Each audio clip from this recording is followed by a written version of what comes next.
Pessoal, eu não sei se vocês ficaram sabendo, mas essa semana a revista The Economist, uma das revistas mais conceituadas no mundo inteiro, fez uma reportagem falando sobre o Alexandre de Moraes, é o nosso ministro do STF, Alexandre de Moraes, né?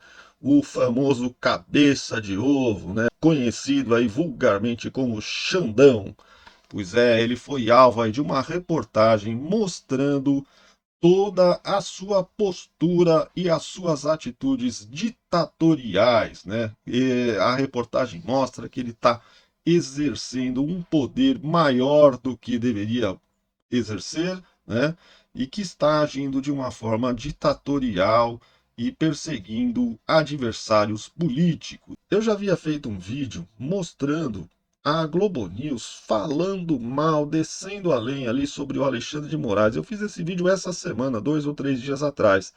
E o pessoal da Globo já estava descendo a lenha no Alexandre de Moraes. Parece que o pessoal foi perdendo a paciência com essa postura ditatorial do ministro. E agora também, repercutindo aqui a reportagem da revista The Economist, a CNN fez um programa ali especial para comentar o que está acontecendo, né? E é isso que nós vamos reagir aqui, nós vamos dar uma olhada nos vídeos ali. Eu fiz um corte ali do programa, né? Peguei os principais momentos e a gente vai reagir aqui a essa reportagem, né? Eles fizeram uma reportagem mostrando ali a repercussão, né, dessas reportagens que saíram na revista e também os comentários dos participantes ali da CBN. Beleza? Então é isso que nós vamos ver, mas não esquece de deixar o seu like aí, se inscrever no canal, acionar o sininho das notificações e também, se você puder, deixar aí o seu comentário, beleza? Então é isso aí, pessoal. Vamos, sem mais enrolação, assistir aqui a repercussão da reportagem sobre o Xandão. Vamos lá, o ministro do Supremo Tribunal Federal, Alexandre de Moraes, foi destaque mais uma vez na imprensa internacional. Ele, que nesse caso do Economist, onde ele teve uma reportagem de grande destaque sobre ele é tratado como um personagem de alto significado, porém com uns poderes abusivos. No caso mais recente, Moraes criou uma crise diplomática com a Espanha, depois que a Espanha negou a extradição de um blogueiro bolsonarista. Reportagem de Luciana Amaral. Alexandre de Moraes suspendeu o processo de extradição solicitada pelo governo da Espanha do cidadão búlgaro Vasil Vasilev, preso por tráfico de drogas. Além disso, converteu a prisão preventiva em domiciliar, com o uso de tornozeleira eletrônica. Moraes alegou o princípio da reciprocidade. Na última segunda-feira, a Justiça da Espanha rejeitou a extradição do blogueiro Osvaldo Eustáquio, alegando motivação política para o pedido do governo brasileiro.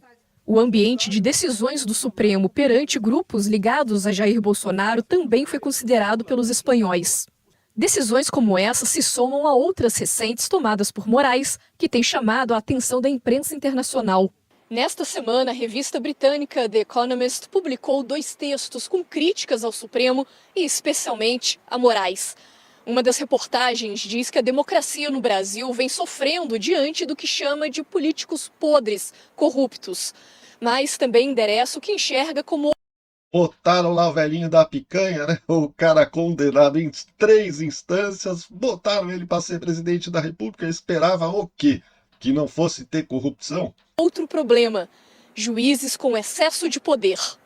Intitulada Suprema Corte do Brasil sob julgamento, a matéria avalia que ninguém personifica melhor a situação do que Alexandre de Moraes. Seu histórico mostra que o poder judiciário precisa ser reduzido. A Economist considera haver um componente pessoal para o que chama de campanha de Moraes. Ele recebe constantes ameaças de morte. Essas ameaças parecem revigorá-lo e conferiram às suas decisões um tom absolutista, diz um trecho. A revista The New Yorker publicou na semana passada uma longa reportagem dizendo que, às vezes, as investigações de Moraes forçaram os limites, como quando ele mandou bloquear contas de redes sociais sem maiores explicações às plataformas. Recentemente, o jornal The New York Times destacou o julgamento de Bolsonaro no Supremo. Você vê que não é só a revista The Economist, são várias revistas e jornais que estão chamando a atenção para a forma ditatorial com que o Alexandre de Moraes está conduzindo aí, se conduzindo como ministro do Judiciário. Chamando atenção para o fato de que Moraes é o relator e, ao mesmo tempo, um dos alvos do plano de assassinatos revelado na investigação do golpe. Legítima preocupação, Caio, William, em relação ao comportamento dos... sim, e interessante que na reportagem da Economist, a linha fina, né, que a gente chama o subtítulo, coloca ali o juiz estrela, né, que é o que o Alexandre acabou virando. Além dessas questões que o professor coloca, O Alexandre de Moraes está se sentindo tão estrela que ele fez até um ensaio fotográfico, sabe? Todo lá pomposo, né? Com aquela capa dos ministros, né? Com aquela toga, né? Todo cheio de gueri-gueri. O cara tá se sentindo um deus. o Supremo entrou tanto na vida política que eu tenho a percepção que eles têm os bônus da vida política, de tomar decisões, de interferir na vida política como os políticos interferem, mas eles não têm o ônus da vida política, que é disputar a eleição, né, dar a cara na rua. E isso piorou agora, porque agora os ministros do Supremo também andam de FAB, né? Tá bom que os ministros do Supremo vão andar pela rua aí numa boa sozinhos, sem ter uns 50 segurança em volta deles. Não anda nem a pau, eles morrem de medo. Após uma decisão do governo Lula, que para mim é mais uma simbologia do que eu considero, e falo bastante isso aqui, uma aliança política do Supremo com o Palácio do Planalto, com o governo Lula. Então, Então o Lula, se você prestou atenção aí, o Lula liberou para que os ministros do STF pudessem usar os aviões da FAB. E aí ele fala aqui, o comentarista, de que isso é mais uma prova da aliança que existe entre o governo Lula e o Supremo Federal. É o regime Supremo PT. eles ficam com a parte boa, né, de mandar e acontecer, e fazer acontecer, interferir, mas a parte ruim, que é ter que mudar e ter que reconhecer erros e ter que se ajustar ao interesse da população, porque os governos todos e os políticos todos que têm esse teste da urna a cada 2 anos trabalham com pesquisas, leem as pesquisas. E hoje a questão do Supremo é que eles não conseguem viajar num avião comercial. Tanto que o Lula deu um avião da FAB para eles poderem viajar. Tem uma situação difícil e complicada. E ao mesmo tempo eu vejo também que, embora numa situação como essa da Espanha, haja críticas internas, na hora do vamos ver, eles não se mexem. Porque na hora do vamos ver, de, por exemplo, decidir que é o plenário do Supremo que tem que votar a condenação, o julgamento do Bolsonaro, eles votam fechado. Mencionado pelo Economist hoje também. Isso, exatamente. Quando é para tomar uma decisão, falar, poxa, aqui a gente está errando, eles se fecham.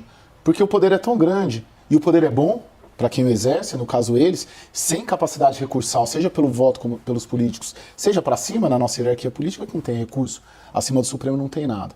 E aí que se avizinha o grande perigo. Para mim só vai dar se tiver uma maioria no Supremo capaz de empichar ministro do Supremo. Aí sim, talvez. Supremo, quer dizer, no Senado. No Senado, perdão. Isso.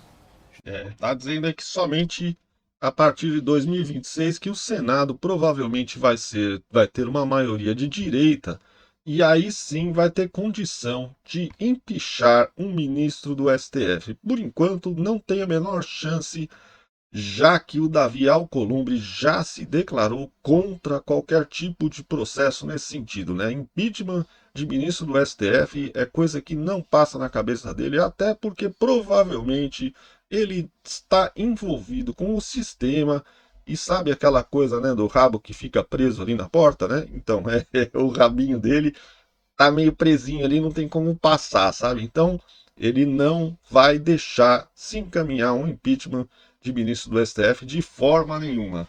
Sara. Olha, concordo com o Caio em relação às críticas. Esse caso envolvendo a Espanha é um caso que a gente vê o desconforto, mas há também uma dificuldade em verbalizar qualquer crítica a Alexandre de Moraes. Seria desconforto dentro do Supremo?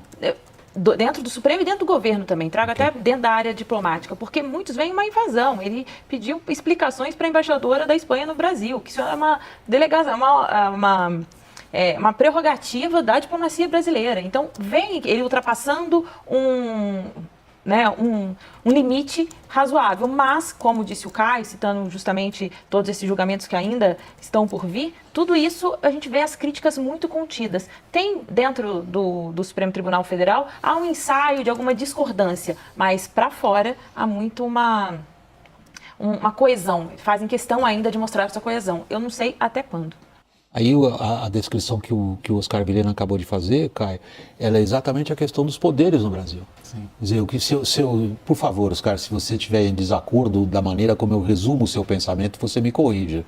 Mas o que ele está descrevendo é o que a gente chama na linguagem jornalística extrapolou, pisou feio, passou a fazer o que o executivo teria de fazer, Caio. Extrapolou faz tempo, né, que o STF, principalmente na figura do Xandão, vem extrapolando. Mas não é só o Xandão, não. Os outros também estão extrapolando, né? O Gilmar Mendes solta a bandidagem aí à vontade, né? Solta traficantes perigosos. Olha, é uma lista interminável de corruptos e criminosos de alta periculosidade soltos pelo Gilmar Mendes. É brincadeira o que acontece no nosso país, né? E as pessoas de bem, né, que estavam lá com uma Bíblia na mão, estão sendo julgadas e condenadas a 15, 16, 17 anos de prisão. É um absurdo. Exatamente, William. E se fosse uma decisão isolada nesse sentido, tanto do Alexandre quanto de outros ministros do Supremo, vá lá. Mas uma conduta como essa, ela é a regra hoje, ela não é mais a exceção. E a gente pode elencar aqui uma série delas nos últimos 10 anos. Não só o professor Oscar, que foi meu professor, inclusive, de Direito na PUC, de Teoria Geral do Estado, não só ele coloca, mas os juristas todos estão colocando. O que o Alexandre fez é tomar uma decisão que caberia ao presidente Lula. Os juristas todos estão colocando, não é só o comentarista que está ali, o convidado que eles chamaram ali para falar, né? Os juristas todos, de modo geral, estão acusando o erro aí do Alexandre de Moraes. Isso não é à toa, não é uma decisão isolada, não estou falando só do Alexandre, estou falando de outros ministros do Supremo. Mas ela emula uma prática que virou uma regra. A exceção seria o contrário. E isso comprova que os ministros do Supremo e o Supremo se enxergam como um poder político e não topam ceder 1 milímetro desse poder, talvez aqui ou acolá. Haja vista que o debate da anistia não nasce de uma intenção dos bolsonaristas de ter uma punição zero. Nasce de punições do pessoal do 8 de janeiro de 14 e 17 anos, tendo uma pena maior do que assassinos. Você vê então que é o que eu falei, né? Punições maiores do que de assassinos, de traficantes de alta periculosidade. Então é desproporcional. Isso mostra a perseguição política que está sendo exercida dentro do STF. E eles não voltam atrás, né? Eles não arredam pé, eles ficam sempre dobrando a aposta. O Xandão é o rei de dobrar a aposta, né? Se alguém contrariar, ele vai lá e dobra a aposta. Ele não aceita ser contrariado de forma nenhuma. O seu senso de vingança, a sua ira, o seu ódio se levanta e ele faz pior. Sabe quem está gostando de tudo isso? De toda dessa exposição de Alexandre de Moraes na imprensa internacional? É a direita. Estava conversando mais cedo com integrantes da direita brasileira dizendo o seguinte: olha, tudo que a gente vinha dizendo finalmente começaram a questionar as decisões de Alexandre de Moraes. E dentro do governo já tem uma percepção também de que essas decisões, esse caso, por exemplo, envolvendo a extradição envolvendo a Espanha, pode de fato corroborar a direita. Inclusive, se a Espanha negar mais um pedido aí em relação à extradição do bolsonarista, né, que teve 2 vezes já a extradição negada. Então, isso é uma preocupação que a gente começa a observar no governo federal, no governo Lula, e como o Caio disse aqui mais cedo, deixa uma percepção dessa ligação, né, desse jogo combinado entre governo e Supremo Tribunal Federal. É o regime Supremo PT, né? Lula e os ministros do STF ali unidos para mandar no país e fazer o que bem entendem, né? Não respeitando leis, não respeitando a Constituição, agindo de uma forma ditatorial, né? Foi falado, foi avisado lá atrás, né? A gente avisou, olha, vai botar o velhinho da picanha lá, o homem que foi condenado em 3 instâncias para presidir o país.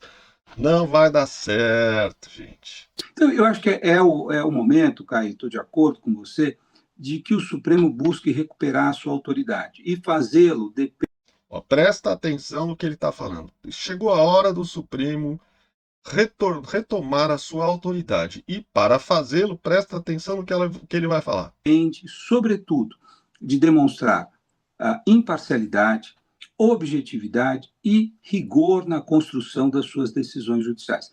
É isso que nós precisamos agora. Isso só vai ser feito com colegialidade e não com protagonismo de um ou outro ministro. Ou seja, se para que o STF recupere a sua autoridade, ele precisa agir com imparcialidade, significa, ou seja, ele está dizendo que o STF está agindo com parcialidade, né? Ele está sendo parcial. E um tribunal de justiça, a pior coisa que ele pode fazer é ser parcial. Ele tem que ser imparcial, tomar as decisões baseadas nos fatos e nas leis, né? E na Constituição. E nunca de uma forma política, movido por sentimentos de ódio, de vingança, de rancor. Isso não é uma forma de se exercer justiça. Isso é uma forma de se exercer vingança e não justiça. E é o que está acontecendo aí no STF, né? Infelizmente, nós estamos vivendo aí no regime Supremo PT, né?